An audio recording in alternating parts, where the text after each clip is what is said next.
Hi guys and welcome back. So today I'm going to be showing you how to make these white chocolate and pistachio shortbread. Let's begin. To get started on the recipe, you'll want to grab yourself a food processor, and into that place in your flour and salt, followed by the butter, and pulse everything together until it's fully combined. You're looking for there to be no trace of a single ingredient. You'll know it's done as once the butter has been incorporated, the mixture becomes a more yellowish colour. This is what you're looking for. Once you've achieved this, you can then go ahead and add in your sugar. Again, caster or granulated will work really well, and just pulse it in until it starts to come together. The caster sugar is what brings it together. So when you can see it starting to form, you can then flour your work surface and place the dough onto it.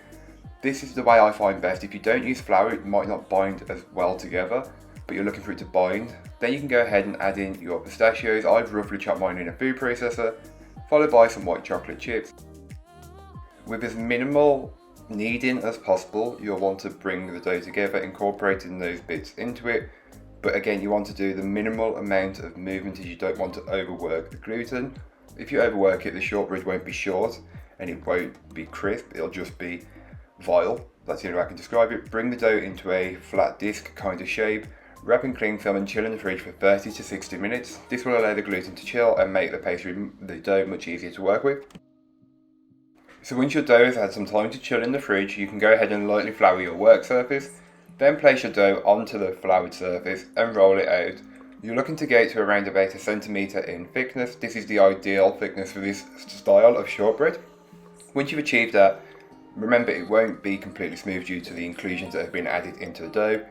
Once you've got your shortbread, you can go ahead and cut the dough into shape. I've got these little square cutters that work really well. I just use these, but feel free to cut it. You'll get a much sharper corner or edge on each of the cutouts. Then place these onto your baking tray, which has been lined with some parchment paper, and bake them off. All that information will be in the blog post, which will be linked down below, so don't forget to check it out if you're interested in making this recipe.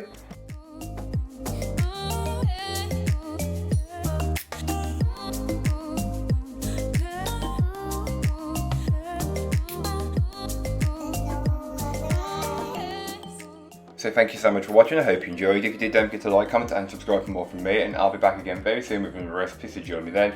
In the meanwhile, don't forget to check out the description. There'll be a link to this recipe, a link to my blog, and links to all my social medias. That's all for today. I hope you enjoyed. Bye guys.